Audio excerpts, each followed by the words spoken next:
Hello and welcome to the fourth edition of the Economic Times Healthcare Leaders Summit 2024. I am Apurva Shukla and right now I have been joined by the General Manager of Takeda, Ms. Annapurna Das. Please welcome her. Hi Annapurna. Hi, The how are first you? question, I'm good, how are you doing? Very well. The first question that I would like to ask you is how's your overall experience at the summit?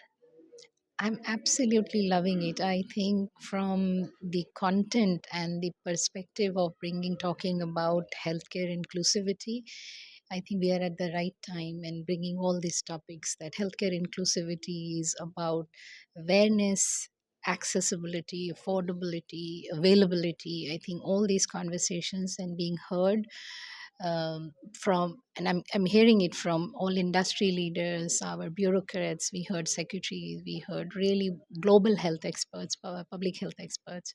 So I think it's a great amalgamation of minds and thoughts and perspectives to drive the healthcare inclusivity of the country. I think I like every day we are moving towards this Viksit Bharat vision. Since you're coming from Takeda, I want to understand how do you balance the need for affordable medicines Mm. with the financial sustainability of your initiatives for the initiatives that you're taking? Yeah. I think the most important part of it, and I said it in in my panel discussion too, that before we talk about the affordability of the medicines, there are several steps before it. Like making the target patient population aware, bringing them for screening, diagnosis, getting them to the right point of care. I think this is a whole end-to-end solution. So affordability is part of the whole game plan to make inclusive healthcare, affordable healthcare. How do we make it? I think I will talk about primarily two fundamental approaches. One is, I think, what about a very strong approach towards tiered pricing. So we want to create programs which are more access driven for different population types, correct? Which means that if there is a public health program which is really reaching a large set of population, we work differently with them. Similarly, there are private healthcare sector. We create of economic criteria based access programs so that someone who really cannot afford the product gets the product. We don't take an approach of discounting, rather creating programs which are based on patients affordability and make it available to these patients, all different tiers of patients.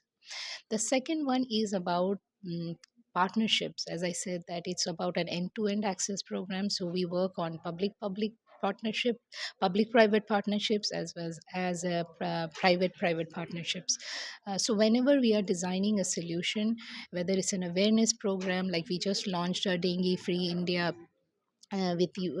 So I think which is a such initiative by USAID, I think we work with partners who actually design the program, design such initiatives, but also kind of they share the resources, which kind of makes it more sustainable for all the partners who are involved in such a program. So as I said, differentiated affordable pricing for different kinds of population types, and second, as I said, partnerships both with public private as well as private private.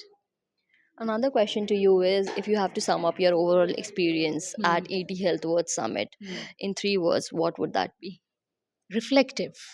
It sets me as somebody who has the responsibility for having this Takeda India.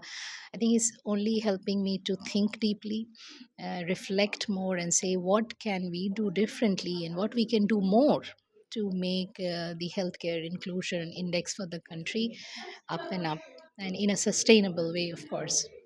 Thank you so much for the amazing insights, Ms. Thank you. Annapurna.